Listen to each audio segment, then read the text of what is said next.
Interface cell cycle and cell division का part है साहब। सेल साइकिल और सेल डिवीजन सेल चैप्टर के जस्ट बाद दे रखा है, cell cycle and cell division. तो सेल ग्रोथ करती है, ग्रोथ कैसे करेगी साहब?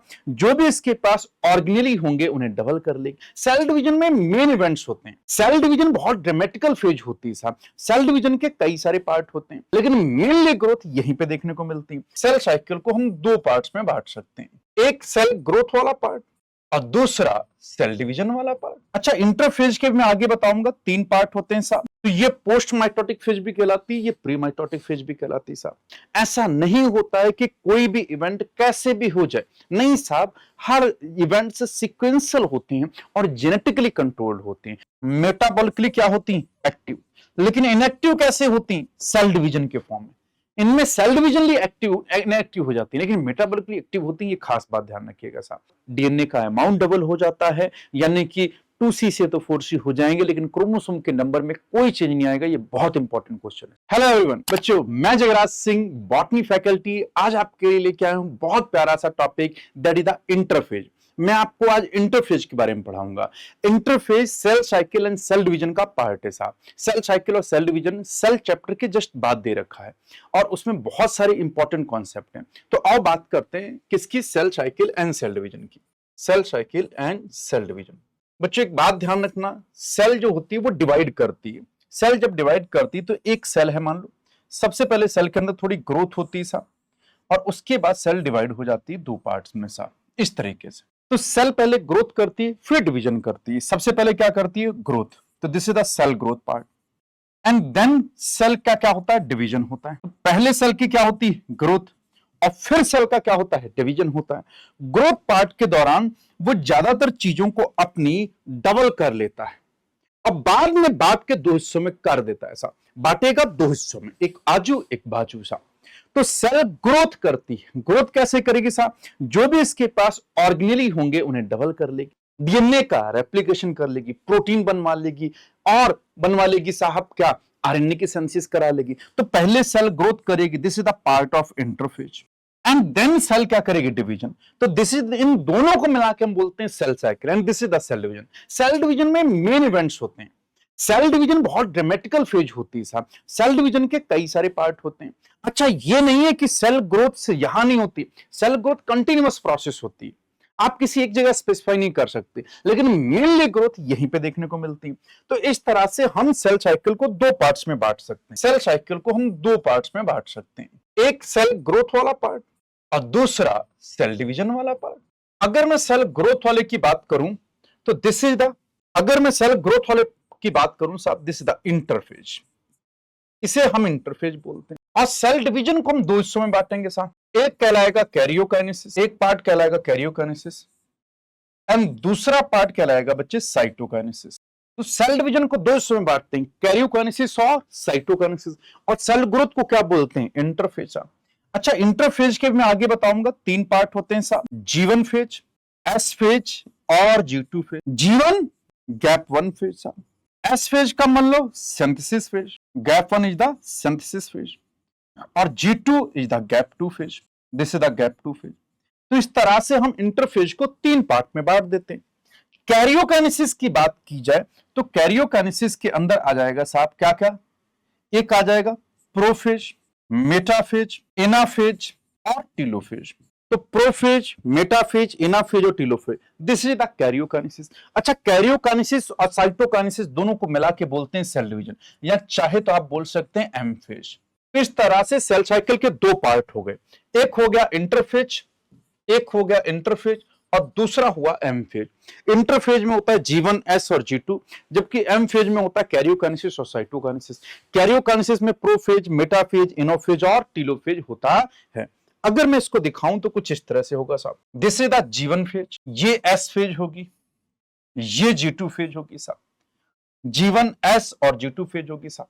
अब इस तीनों को मिला के मैं बोल सकता हूं interphase, this is the interphase. और यहां पे ये वाली फेज कहलाएगी एम फेज, या फिर माइटोसिस फेज बोल सकते हैं। एम फेज का सेंस है mitosis phase, this is the M phase और माइटोसिस फेज। एक चीज और ध्यान रखिएगा साहब, सेल ग्रोथ में मैक्सिमम टाइम लगता है, that is the more than 95% समय यही लगता है, जबकि सेल डिवीजन में एम फेज में जो समय लगता है this is in less than 5%। तो 5% से भी कम टाइम लगता है सेल डिवीजन में, जबकि 95% से भी ज्यादा टाइम लगता है कहां पे, सेल ग्रोथ के दौरान साहब। सेल ग्रोथ को हम रेस्टिंग फेज भी बोलते हैं, क्योंकि यहां पे सेल प्रिपेयर होती है डिवीजन के लिए। सेल ग्रोथ के दौरान वो सारे इवेंट होंगे जिसमें वो ज्यादातर चीजों को अपने डबल कर लेगी साहब। बिल्कुल सही बात है। तो G1 S और G2, अच्छा इसे गैप 1 फेज बोल सकते हैं। दूसरा हम ये भी तो बोल सकते हैं माइटोसिस के बाद, तो इसे हम पोस्ट माइटोटिक फेज भी बोलते हैं।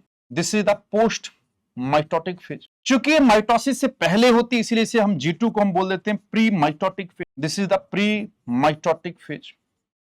तो ये पोस्ट माइटोटिक फेज भी कहलाती है, ये प्री माइटोटिक फेज भी कहलाती है साहब। ये सारे का सारा सेल साइकिल जो है ये पूरा जेनेटिकली कंट्रोल्ड होता है। ऐसा नहीं होता है कि कोई भी इवेंट कैसे भी हो जाए, नहीं साहब, हर इवेंट से सीक्वेंशियल होती हैं और जेनेटिकली कंट्रोल्ड होती हैं। कुछ खास प्रोटीन होती हैं जिन्हें साइक्लिन डिपेंडेंट प्रोटीन्स बोला जाता है। ये प्रोटीन्स बकायदा इन पूरी सेल साइकिल को रेगुलेट करती, तो जेनेटिक मैकेनिज्म के अंदर ये सेल साइकिल रेगुलेट होती है। एक बात और सुन लीजिएगा ध्यान से बच्चे, अगर बात की जाए साहब इंटरफेज की, अब मैं सिर्फ इंटरफेज की बात करूंगा कि इंटरफेज में होता क्या क्या है साहब। आइए एक एक बात करते हैं साहब कि इंटरफेज में क्या होगा। मैंने पहले भी बोला था मोस्ट ऑफ द चीजें इंटरफेज में डबल हो जाती हैं। जैसे सबसे पहले सेल ऑर्गेनल डबल होते हैं साहब, तो मैं लिख सकता हूं most of the cell organelle यहां पे डबल होंगे। किस फेज में, G1 फेज में डबल होंगे साहब। आरएनए और प्रोटीन की सिंथेसिस होगी यहां पे, आरएनए एंड प्रोटीन की सिंथेसिस होगी साहब। मुख्य ये दो काम होते हैं साहब। इसके अलावा कुछ एंजाइम जैसे डीएनए पॉलीमरेज, उस एंजाइम की सिंथेसिस भी होती है। एस फेज की बात करूं तो यहां पे सेंट्रियोल का डुप्लीकेशन होगा एनिमल सेल में, सेंट्रियोल डुप्लीकेशन होगा कहां पे, एनिमल सेल में। और किसकी सिंथेसिस होगी बच्चे, हिस्टोन प्रोटीन की सिंथेसिस होगी। यहां पे हिस्टोन प्रोटीन की भी सिंथेसिस होगी, सेंट्रियोल का डुप्लीकेशन होगा। इसके अलावा और क्या होता है यहां पे मेन बहुत इंपॉर्टेंट है डीएनए का रेप्लिकेशन होता है। तो एस फेज में तीन चीजों की मुख्य सिंथेसिस होती है। डीएनए का रेप्लिकेशन होता है, डीएनए की कॉपी होती है, हिस्टोन प्रोटीन का फॉर्मेशन होता है, इसके अलावा सेंट्रियोल का डुप्लीकेशन होता है एस फेज के अंदर। इसीलिए एस फेज सबसे इंपॉर्टेंट फेज है जिसको हम सिंथेसिस फेज बोलते हैं।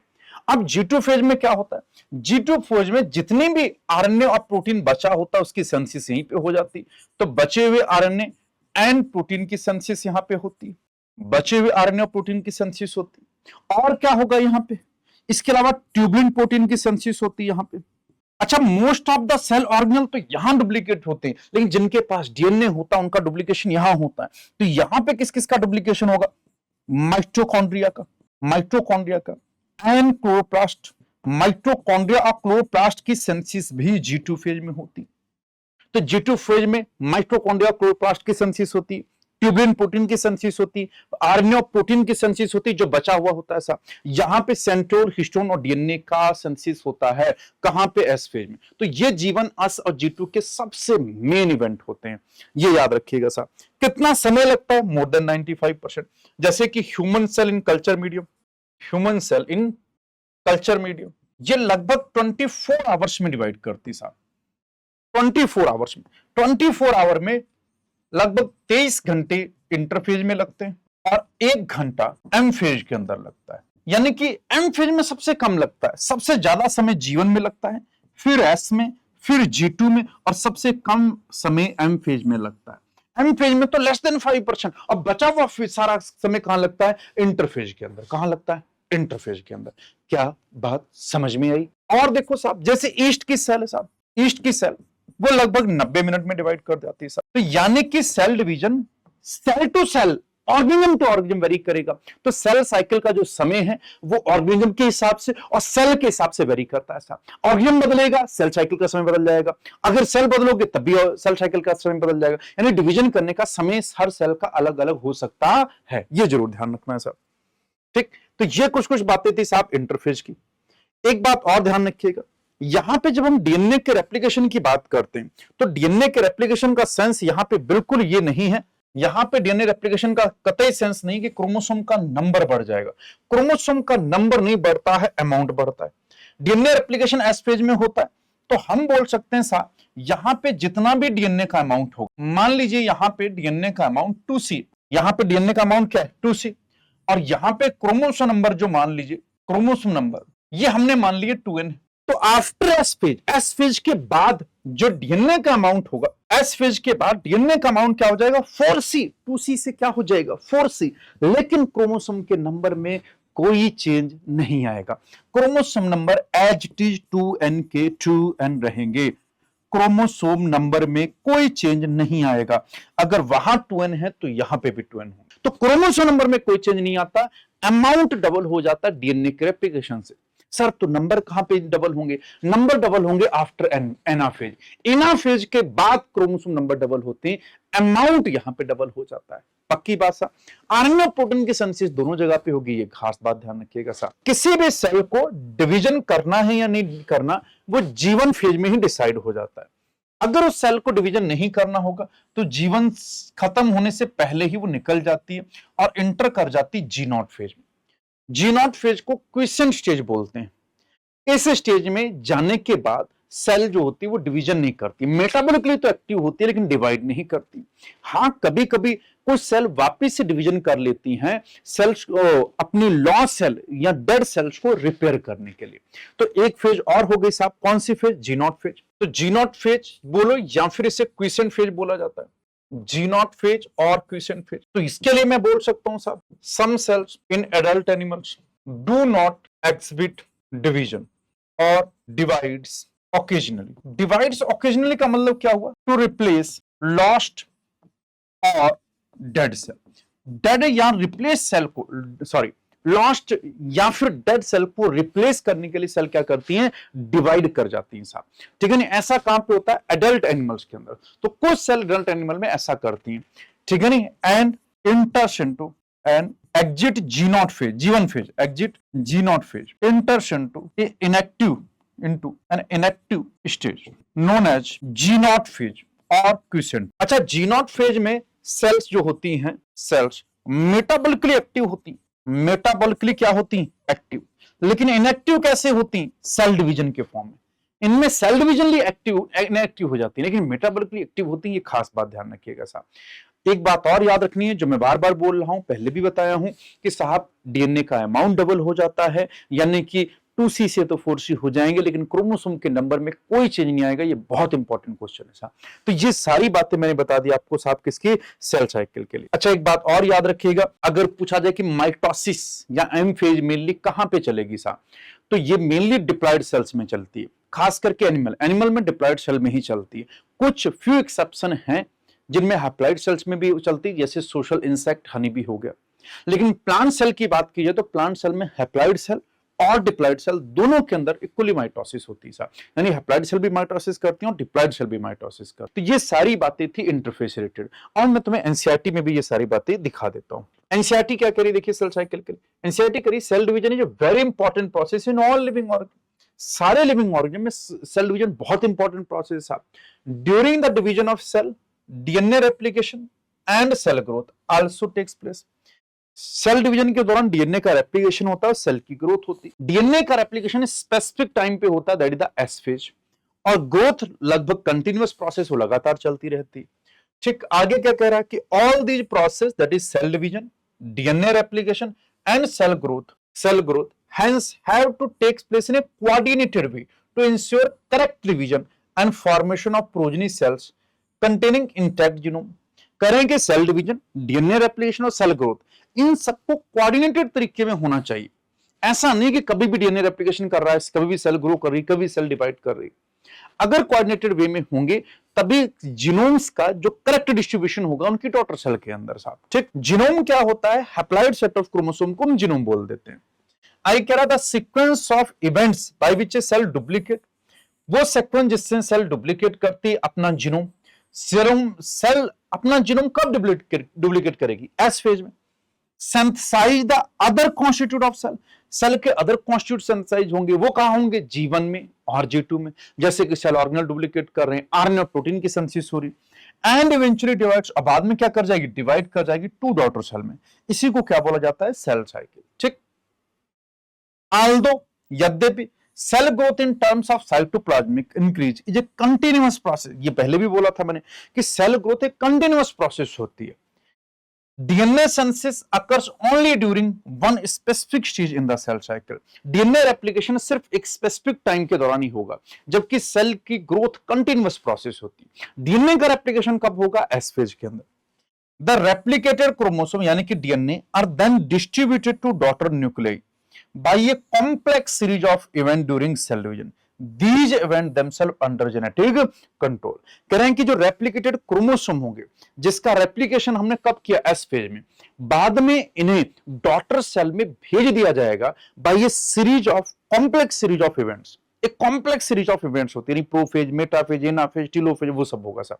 और ये सारी जितने भी इवेंट्स हैं ये जेनेटिकली कंट्रोल होते हैं, मैं पहले भी बता चुका हूं साहब। आगे की बात करते हैं, फेजेज ऑफ सेल साइकिल के बारे में दे रखा कि इन a typical eukaryotic cell cycle is illustrated by human cell in culture। human cell in culture के लिए वो बता रहा है कि इससे हम illustration को हम समझा रहे हैं।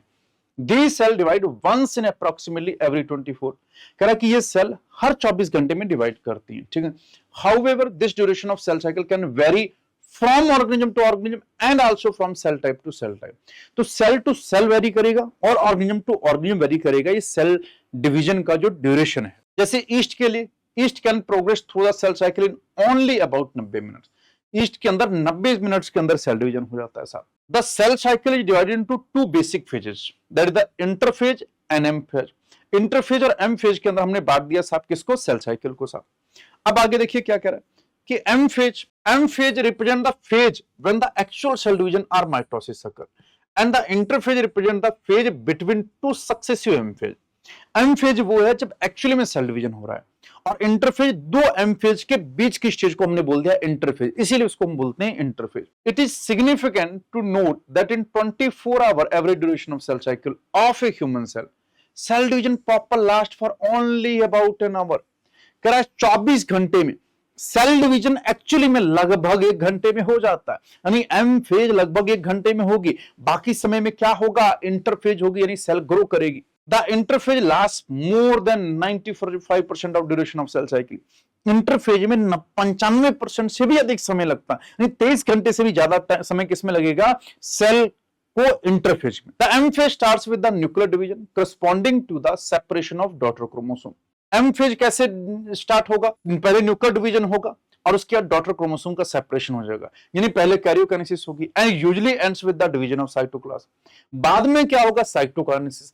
आगे लिख रहा है यूजुअली का मतलब साइटोकाइनेसिस कई बार नहीं भी होती है, और अगर साइटोकाइनेसिस नहीं होगी तो मल्टी न्यूक्लियर कंडीशन राइज हो जाएगी कि न्यूक्लियस तो डिवाइड कर गया था लेकिन उसके बाद क्या डिवाइड नहीं किया? सेल डिवाइड नहीं करेगी, तो कैरियोकाइनेसिस होगी, उसके बाद साइटोकाइनेसिस होगी साहब। The interphase though called the resting phase. Interphase को हम रेस्टिंग फेज बोल देते हैं। Is the time during which the cell is preparing for division by undergoing both cell growth and DNA replication in an orderly manner। कह रहा कि हम interphase को रेस्टिंग फेज बोलते हैं, क्यों? क्योंकि इस दौरान सेल डिवीजन के लिए प्रिपेयर होती है, एक तो सेल ग्रो कर रही होती है, डीएनए को रेप्लिकेट कर रही होती है, ये सारे इवेंट्स को कर रही होती है साहब। The interphase is divided into 3 further phase. Interphase को बाद में 3 फेज में बांटा गया है, G1 phase, gap 1 phase, S phase, synthesis phase, और G2 फेज यानी कि गैप 2 फेज। तो सेल साइकिल को इस तरह से हम इंटरफेज को हम 3 हिस्सों में बांट देते हैं। अब इन तीनों के काम देख लीजिए, क्या दे रखे कि G1 phase correspond to the interval between mitosis and initiation of DNA replication. G1 phase क्या है? इंटरवल है माइटोसिस के बीच में और डीएनए रेप्लिकेशन शुरुआत हो रहा है उसके बीच में।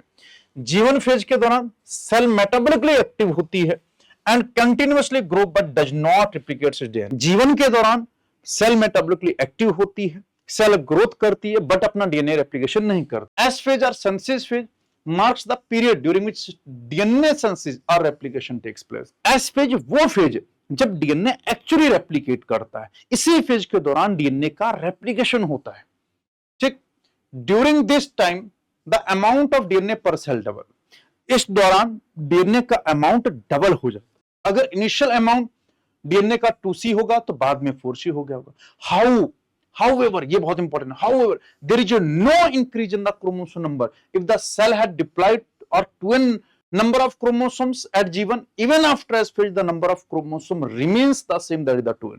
वो कह रहा कि अमाउंट 2C से 4C जरूर हो जाएगा, लेकिन अगर पहले क्रोमोसोम नंबर 2n होगा तो बाद में भी वो 2n ही रहेगा, वो 4n नहीं होगा। ये इंपॉर्टेंट बात है। आगे कह रहा कि in animal cells during S phase DNA replication begins in the nucleus and the centriole duplication in the cytoplasm. कह रहा कि एनिमल सेल में चूंकि सेंट्रोल भी डुप्लीकेट होना है तो डीएनए का रेप्लिकेशन तो न्यूक्लियस में चल रहा होगा, जबकि सेंट्रोल का डुप्लीकेशन कहां चल रहा होगा? Cytoplasm. During the G2 phase proteins are synthesized in preparation for mitosis while cell grow continue. कह रहा ड्यूरिंग G2 फेज में माइटोसिस होगी साहब, उस दौरान सेल की ग्रोथ भी कंटिन्यूअस चलती रहेगी साहब। ठीक, माइटोसिस के लिए प्रिपरेशन होगी, दूसरी तरफ उसमें क्या होगी? सेल ग्रोथ होती रहेगी। अब देखिए आगे क्या कह रहा है कि some cells in adult animal do not appear to exhibit division, जैसे कि heart cell and many other cell division only occasionally as needed to replace cells that have been lost because of injury or cell death। कह रहा कुछ cell कभी कभी divide करती या कुछ सेल्स डिवीजन ही बंद कर देती। क्यों? क्योंकि उन्हें सेल या तो आगे डिवाइड नहीं करना है साहब, ठीक, और अगर कोई थोड़ी बहुत डिवाइड भी करती तो अपनी लॉस्ट सेल को रिप्लेस करने के लिए करती। जैसे हार्ट सेल का एग्जांपल दे रहा है, these cell that do not divide, जो सेल डिवाइड नहीं कर रही वो एग्जिट कर जाएंगे जीवन फेज में और एंटर कर जाएंगे इनएक्टिव स्टेज में, जैसे बोलते हैं क्वेश्चन स्टेज या G0 phase of cell cycle. Cells in this stage remains metabolically active, cell इस दौरान मेटाबॉलिकली तो एक्टिव होगी बट नो लॉन्गर पॉलीफेड, लेकिन अब वो डिवाइड नहीं करेगी। कब तक डिवाइड नहीं करेगी? जब तक बहुत कोई जरूरत ना पड़े सा, unless called on to do so depending on the requirement of organism, जब तक कि ऑर्गेनिज्म की कोई ऐसी रिक्वायरमेंट नहीं होती, यानी कि उसकी सेल डेड ना हो जाए या लॉस्ट ना हो जाए, तब तक ये डिवाइड नहीं करेंगे। ठीक, आगे क्या कह रहा है कि इन एनिमल माइटोसिस यानी mitotic cell division is only seen in the diploid somatic cell, diploid somatic cells के अंदर होगा, जबकि कुछ एक्सेप्शन है to this where haploid cell also divide by mitosis. कह रहा है कि एनिमल्स के अंदर माइटोसिस सिर्फ डिप्लॉयड सोमैटिक सेल में होंगी। कुछ एक्सेप्शन है, जैसे कौन बच्चे? Few exception to this where haploid cell also divide by mitosis, for example male honey bee. Against this the plant can show mitotic division in both haploid and divide cell. ठीक है sir, आगे कह रहा कि बहुत सारी चीजें आप आगे पढ़ोगे चैप्टर 3। एक क्वेश्चन दे रखा है, उसको भी अपन देख लेते हैं। कह रहा है you have studied in mitosis in onion root tip cell, it has 16 chromosome in each cell, हर सेल के पास 16 chromosome. Can you tell how many chromosome will the cell has at G1 phase? जीवन phase में भी 16 chromosome होंगे। Root tip जो cell होगी वो डिप्लॉयड सेल होगी और जीवन में के अंदर भी कितने होंगे? 16 क्रोमोसोम होंगे। आगे कह रहा है कि आफ्टर एस फेज, तो आफ्टर एस फेज भी 16 ही रहेंगे, 16 से चेंज होने वाले नहीं है। Chromosome number G1 S G2 में सेव रहेंगे। एंड आफ्टर एम फेज के बाद भी 16 होंगे। क्यों? क्योंकि रास्ते में 16 से 32 हुए थे, बाद में जब डॉटर सेल में गए तो 16 ही गए होंगे, तो इसमें भी 16 हो जाएंगे। Also what will be the DNA content of cell at G1 में कितना होगा after S phase and if the content after M phase is 2C। M phase के बाद अगर 2C है तो G1 में भी 2C रहा होगा। ठीक है ना? After S and at G2, after S and at G2 पे 4C हो जाएगा। क्यों? क्योंकि G1 के बाद आया होगा S और S में 2C से अमाउंट क्या हो गया होगा? 4C, तो 4C G2 में नजर आएगा। After S and G2 and at G2 वो कितना हो जाएगा? 4C। अब वो 4C दोनों डॉटर सेल में 2C चला जाएगा, तो एम फेज के बाद भी कितना नजर आएगा? 2C। तो एम फेज के बाद अगर 2C है तो G1 के पास 2C होगा, G2 में 4C होगा, लेकिन क्रोमोसोम नंबर में कोई चेंज नहीं आएगा, 16 और 16 ही रहेंगे। तो ये एक बहुत अच्छा क्वेश्चन था। इस तरह के और भी कई एग्जाम में क्वेश्चन आने के चांसेस रहते हैं। तो ये था आपका पूरा इंटरफेस, जिसमें छोटी छोटी बारीक बातें भी मैंने आपको अच्छे से बताई और एक शानदार क्वेश्चन किया, और इसी तरह के क्वेश्चन भी आते हैं। मुझे उम्मीद है ये आपको सारा इंटरफेस अच्छे से समझ में आया होगा। अगर अब भी कोई डाउट रह गया होगा तो आप कमेंट करना मत भूलिएगा। थैंक यू, जय हिंद।